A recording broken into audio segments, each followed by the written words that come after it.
yeah, I don't mean to be disrespectful at all. I love the record. I don't have an attachment to this record for that exact reason. And I know a lot of these songs. I like a lot of these songs, but it just doesn't feel like Rancid to me.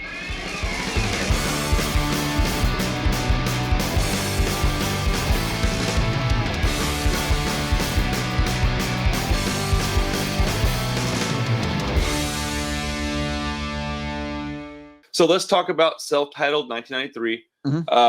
This album, I think, is simultaneously underrated and overrated. I think people say that it's like the greatest thing that they've ever done, which is nonsense. They also think, I've also heard very few people talk about this record. And so I do want to point out that the album, I think, is very good, but it also toes the line of not even being Rancid because Lars wasn't in the band yet. And most people think of Rancid as including Lars Fredriksson, and I would include myself in that. So, yeah, I don't mean to be disrespectful at all. I love the record. I don't have an attachment to this record for that exact reason. And I know a lot of these songs. I like a lot of these songs, but it just doesn't feel like Rancid to me. And I had it when I was a kid, and I had it, in the room and stuff. And it was the one that always got played the least. And it's not really a statement on the quality of that album. It's just something's a little bit different about it. Yeah, it's funny. So I would say whenever I want to hear Rancid, but I don't want to hear Out Come the Wolves or Let's Go, this is the album I pull out. I'm like, man, I'm not really feeling like hearing like the ska Rancid or like there's a darkness to this album that isn't on Let's Go and then Out Come the Wolves. Those albums are brighter in sound and I think context and like topically. Well, Rancid's a very positive band, actually. Most of their lyrics are very kind of uplifting. This album really isn't. This album is still him as the alcoholic, the recovering alcoholic trying to get his life together. And these songs are pretty much all about that. It's very much like a rehab album. In a way that their other stuff only partially is. Like there's very definitely the sunshine is coming through in the other albums, and it's not quite there yet. I totally agree with that.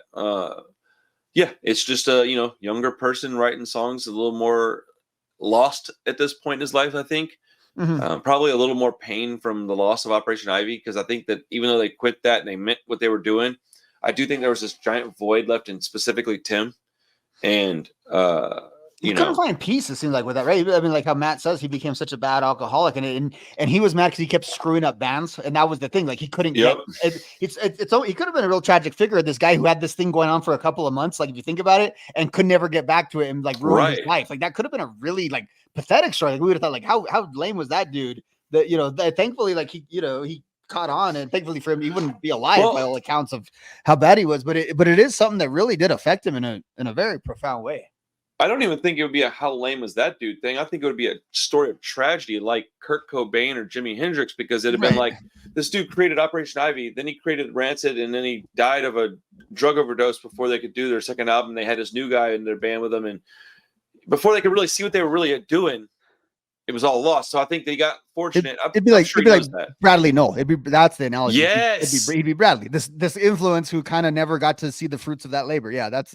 It'd be like Bradley Noel with the added importance of having an album like Operation Ivy's album drop. So it would Bradley Noel plus Kurt Cobain in that way. So it's like you have the biggest. Yeah. Because the biggest influence that these guys may have done may not have actually been in Rancid, and we've talked about that a lot. And that's funny, but that shows the scope of what they did in their careers. I'm certain that he's very well aware of the importance of sobriety and all that stuff. So I no doubt in my mind that I'm happy that he's doing his thing, man. Yeah, I loved him. So my top three songs on that album would be Out of My Mind. Okay. In this order too. Out of My Mind. Hyena is just so catchy, dude. We'll talk about these other songs on the other albums probably a little bit more. But on this album, there's just not as much to talk about for me. Out of My Mind, Hyena, and I like Get Out of My Way as my favorite song on the record. Yeah. That's a nice sampler. I have actually similar. I have Out of My Mind on mine. Because Out of My Mind could have been on the other records, right? It kind of has more. It was more of a little bit of a look into the future. Sounds like Let's Go. Yeah, it really does. And then I have Animosity. I've always liked Animosity. That was the one when I was a kid. It's that like fast one, and everyone who sells cocaine knows how to fight. It's got that. That's a really great song. Yeah. Kind of vibe to it. And then I don't love this version of it. I like the acoustic version better, but I've always liked Rats in the Hallway. I think Rats in the Hallway is a fun song. It's a good song. I just like the version on the Hellcat DVD that Tim does the acoustic of it. It's like a very like sad, heartfelt song, and it's kind of hard to listen to that and then go back to this version. But I've always also liked this version. I forgot he did that.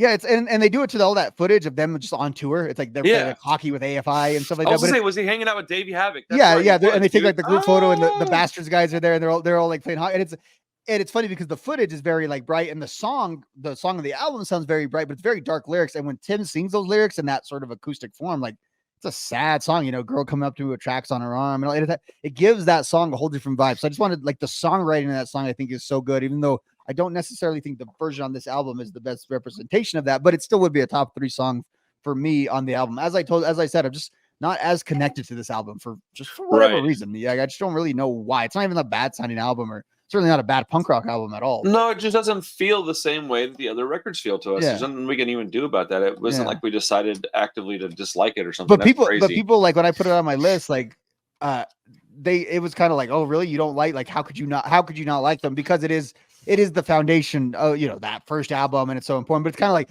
because like I'm sure there was a lot of people who kind of got on the bandwagon, right, with Let's Go and Out Come the Wolves. So the people who were listening to the self-titled one probably had a real big, like, held on to that, you know. That's the thing, is if I had heard them in 1991 and not 1994 or 95, even 95, then that's the key. I would have probably liked this album more. I probably would have liked Let's Go less. Right, because we like debut albums on bands when you hear them in real time, and then when we go back and do these, we rarely have the debut albums up, unless we personally got that album like when it came out. Well, from 1995 all the way through 1998, I only had 3 records to listen to by them, so I listened to this album way more because of that. But once I got more music by them, specifically stuff that had Life Won't Wait style sounds in it, dude, Indestructible, bro, like there's so much different stuff on those records that, you know, I like a little variety with my stuff, man. And it's I love my street punk, I love it, but I think that Rancid are better than that, and they got better at that really, too on later albums. Too. That's the other thing. It's not like they went totally soft after this album either. No, not at all. Also, I wanted to say earlier that I didn't say this. I thought it was, man, I'm so jealous that you heard stuff like Ruby Soho on the radio. All I ever heard was one time. You know how lucky I am I even like this stuff, dude? I heard Time Bomb one time on the radio. That's it. And it changed my whole ass life, dude. So I got really fortunate that I paid attention and that I was on the floor listening to the radio that day. Yeah, it was pretty. It was in circulation in the late 90s here, you know, pretty. You know, one of the alternative songs you knew, you know, that everyone could kind of sing along with, and that was already, you know, 4 or 5 years after it broke. So jealous of that, dude. Our stations just didn't play. I mean, I got lucky to hear Santeria. I was lucky to hear 311. I mean, we got very much punk way adjacent, more so than punk. See, in our station now, thinking about our station, it went very, once you hit the 01, 02, 03, it got very metal. The station did a lot of the Slipknot and stuff really kind of took over the airwaves. And then the punk stuff kind of receded back to off of the radio. Not that it was so prominent in the radio, but it would get mixed in with, like, you know, you heard Offspring, Rancid, then you'd hear Korn, then you'd hear Weezer, then you'd hear System of a Down. That was kind of the flavor. Dude, our station didn't play Korn. It didn't play Slipknot. It didn't play nothing like that, bro. The heaviest stuff I'd ever for hard rock. It was like I'm curious. Grunge. Like, I think the heaviest stuff I ever heard was maybe Deftones.